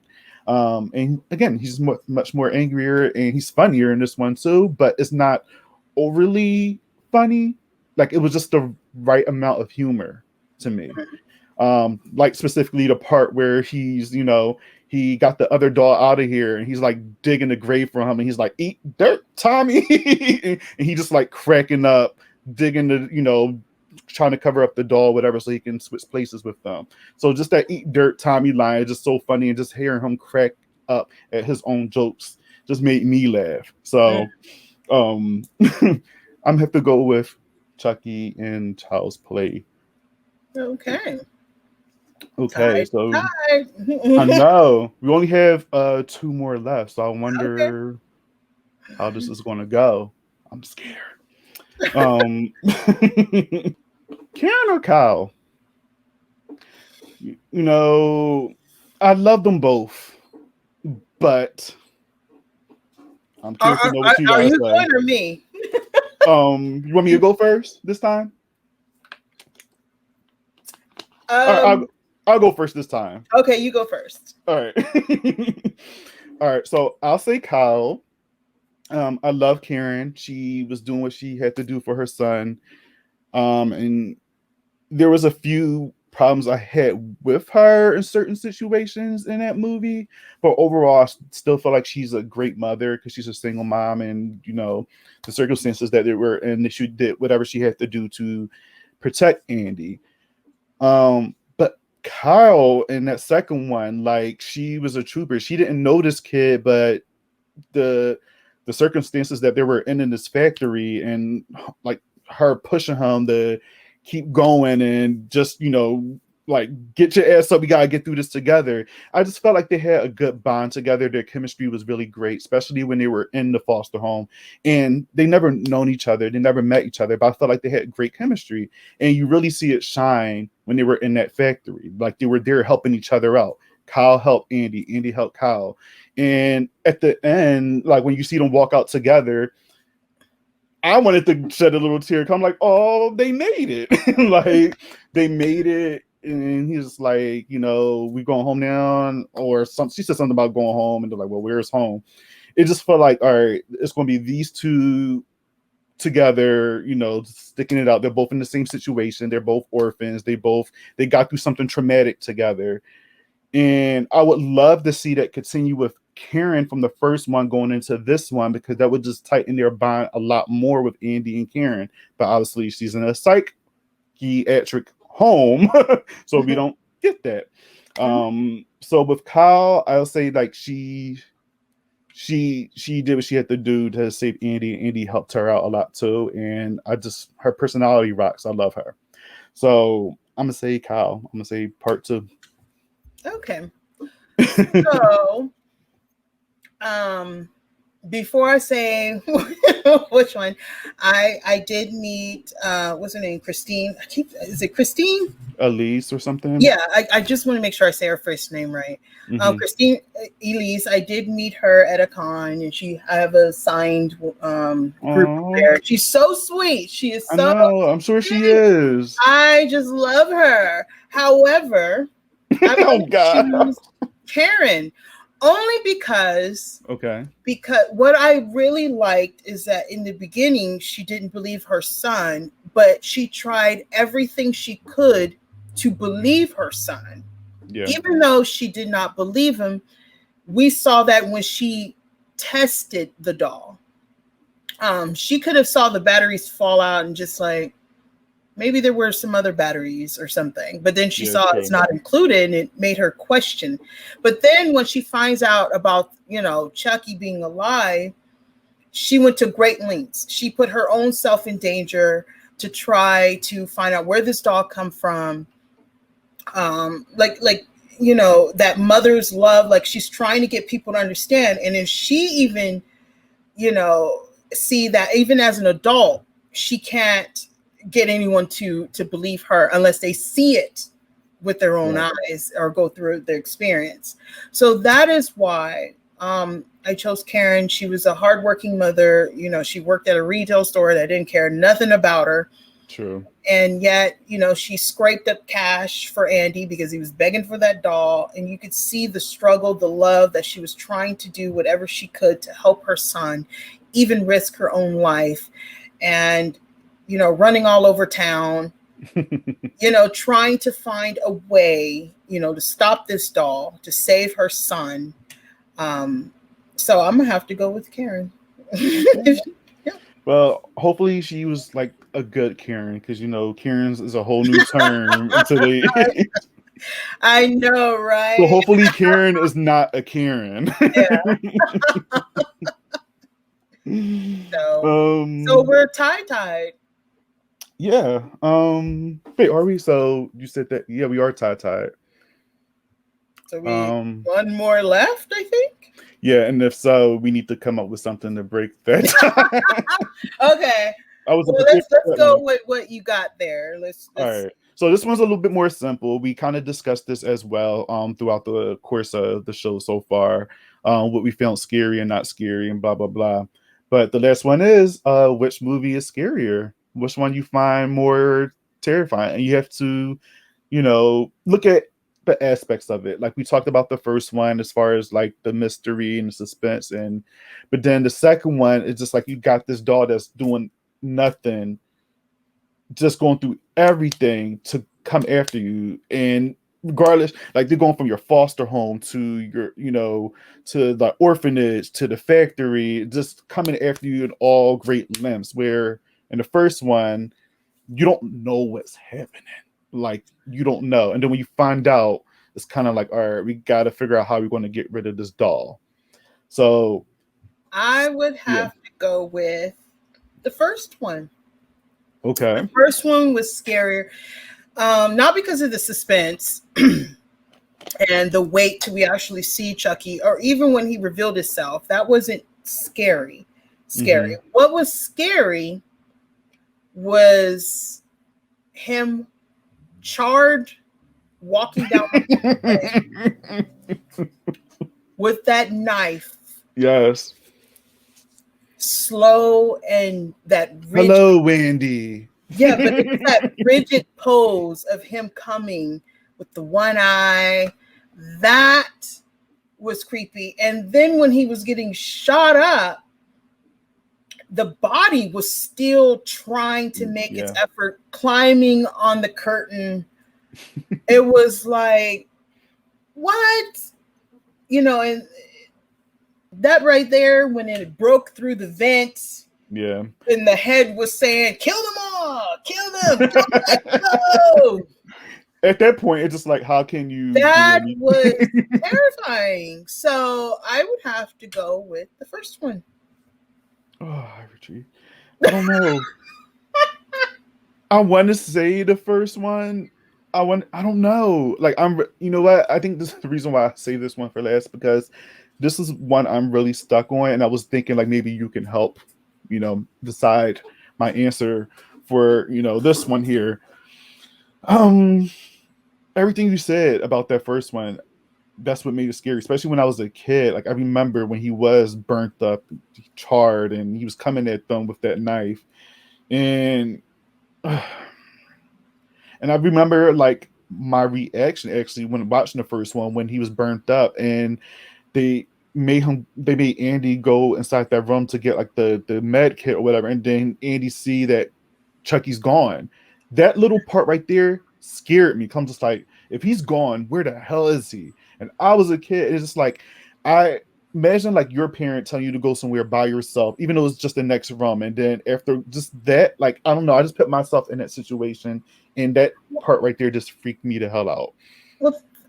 Well, hopefully this has helped your decision. So think about him when he was walking down the hallway, coming after Andy. And the mom got wind of this, decided to shoot it. Mm-hmm. And remember, she's shooting different parts of him. And he's still coming after still them. Coming. So Mm-hmm. from the head to the legs, and it's still walking. It's headless. It's still coming. She shoot the legs off. It's still trying to come. And I just think that's scary, because it didn't matter what Chucky was going through. It was the determination of trying to get Andy to get out of that body. Right. Even though there was a piece of body left. Like, how would that even work? Like, your head is fully over there. I think even you got to think out of the box when it comes to serial killers. Yeah. If they have an urge, they will do whatever it takes to fulfill the urge. Mm-hmm. And that is what was driving Charles Lee Ray. Was that urge, even though he was not technically going to kill Andy, but in a way he was. And that was his drive to get out of that body and to fulfill the drive of being a serial killer. And you saw that not only the doll, but it was in his soul of who he was. And you've seen it even after he was shot in the heart. There was still a part of him that still had that sinister look in the head that was next to it. Yeah. That last line, "Hi, I'm Chucky, I want to play." And that voice change right after. And you could see finally the life left the body, but not entirely. See, I loved how you put that, and you draw me towards that first one so much. You are. But everything that you said is kind of the same almost in the second one as well, because that determination of getting Andy, even though he can't get into Andy's body anymore, he's still going after him, because that serial killer in him, he's just like, I'm upset, I'm annoyed, I'm coming after you regardless. It's not like he walked away and said, oh, well, this is it. I'm just going to be stuck like this. He's like, I'm going to get this motherfucker regardless. And then also like the part where they climbing up that rolly thing and he slide and Andy's going down and you just see Chucky pop up and something's chasing after you this close to you. I'm just like, bro. But everything you said in the first one, I'm going back to that, because not just what you said, but I'm going back to how I felt when I first watched it, and that creeped me out. That creeped me out a lot. Like everything in that whole scene, him still coming after them, even when he has like no limbs and nothing left, he's still coming after them. Well, okay. I would have to say this one about the second one. Maybe this will help for your decision. Or whatever which way you decide to go. The second one, like you said, he already know he already know what's up. He got to get out of the body, and he has get out of the body. The first person you told your secret to. Yes. Now, is there a time? They didn't really explain the timeline of the first person you told your secret to, because he came across many different bodies. Mm-hmm. And if you see the third one, when he told the other boy, Tyler, he tried to get in his body, but he was already, he already been, then told a secret to Andy. Andy is like a teenager or whatever. Mm-hmm. So that didn't make any sense. So in that case, he could have actually got inside the first and the second one. That guy in the car when he left out the liquor store, could have gotten that one. He could have gotten him. He could have gotten Kyle. He could have gotten Joanne. Phil. He could even have gotten Phil. there were too many bodies. Teacher. But he was so determined and so lost in his madness. It had to be Andy. And I think it wasn't because it had to be Andy, because he told a secret, because Andy was getting away and he never had a victim get away. Mm-hmm. And he was going to do whatever it takes to get to him, because he had that itch that had to be scratched, because he was a serial killer. You know what? And that makes sense, because he briefly did talk about that in the third one, where he said that he mentioned something about like, hey, like I told Tyler my secret while I'm chasing after Andy. Like, I don't need to go after him. So, and I think the whole thing was he felt salty from the first one, because obviously Andy got away. Andy defeated him. And in the second one, he was just like, all right, I'm going to get Andy again, because like you said, he got away. I'm not going to let him defeat me again. I'm not going to let him get away again. So I guess, like you said, it had to be him. So I guess that's what kind of make it a little bit scary too, is because it's like, all right, he don't want anybody else this time. He just wants me now because of the events of the first movie. So now he's upset. But like you said, thinking as a serial killer, they don't really have people get away. And if they do have people get away, they're going to go after them until they finally, get them out of here. So I'm just thinking of all, like, everything that you're saying and putting in perspective is just making it just like, but you know what? I'm going to say the first one. I'm going to say the first one. I'm going to say the first one because I wanted to say the second one just because, like everything you mentioned, like it was just the determination of Chucky. He could have been in anybody's body. He had so many opportunities to go and do that spell on anybody, but he just wanted Andy. And I think something about that makes it scary, because this doll is just after me and everybody around me and everybody that I love. He's going to cut them short. He's going to cut their lives short because he's after me. But in the first one, I don't know. It's something about like this innocent kid that know nothing about nothing, and then just going through those traumatic experiences with his mother, and then something that just keeps coming back after you, regardless of how many times it's been shot up, stabbed, decapitated, whatever, it's still coming after you. And I feel like if I was Andy's age, seeing that, I would probably be worse than where he was in the second one. So yeah, I'm going to say the first one. So it took forever to get to this point, but I'm sorry. No, it's fine. You needed a very good explanation, and I tried my best for you to, whatever drives you to which one you decided. So I'm glad I helped.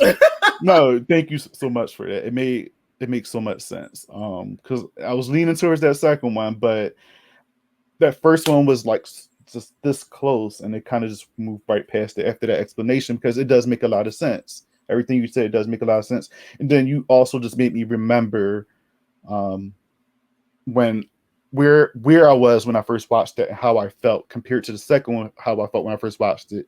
The first one, when I first seen that scene, that was just scared. Like every time I went to bed, I thought about that scene. No other scene with Chucky in that movie, but it was always that last scene when he's burnt up, he's coming after them. And just that one part where Andy just goes inside the room and he's just gone, and he turns around and there goes Chucky all burnt up. So, yeah. So the first one won. The first one won, of course. I'm not gonna lie, I was expecting going into this episode with thinking that the second one may win just because of how big of a movie it was and how popular it is. But with the help of your explanation and what we talked about, it determined that the first one is still, scarier, still top tier. So. Cool. Yes. So yes, Child's Play 1988 won. That was a lot of fun. Outreach. It was a lot of fun. That was a lot of fun. I had a great time talking about these movies. This versus was this was hilarious. I can't wait to put everything together. But before we go, I just want to again say thank you for being here. And where can everybody find you? Where can everybody find you? Social medias, just anything you're working on? You can find me on Instagram, which is Horror Movies and Beyond. Just type it up and I'll come up. If you Google me, I'm the only thing that pops up. So Google her, baby. Also on Twitter, I'm on Twitter a lot. I probably should cut down, but Twitter and Instagram. I do have a YouTube. More videos are coming shortly. They will pop up. But enjoy what's there. They're cool. Yes. You have some great gems there. Like again, you are one to look up to, and I told you this before when I was on your show on Shudderweary.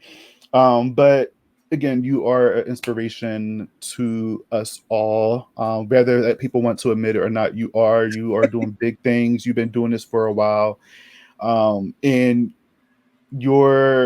that Oprah of horror is you. I can see that, and I would love to see an actual show of you like doing that. And it shows you reviewing, not reviewing your movies, and also interviewing. I hope so. But again, thank you so much for joining me. Follow my girl, subscribe to her YouTube channel, and show her some love. And for this channel, make sure that you subscribe, like, comment, all the YouTube fun stuff or whatever. And let us know in the comments below what you guys think about Child's Play and Child's Play 2. Let us know if you agree with us, if you disagree with us. Just let us know overall. I'm curious to know your guys' thoughts in the comments below. So thanks again for watching this video, y'all. And I'll see you in the next video. Peace out. Bye.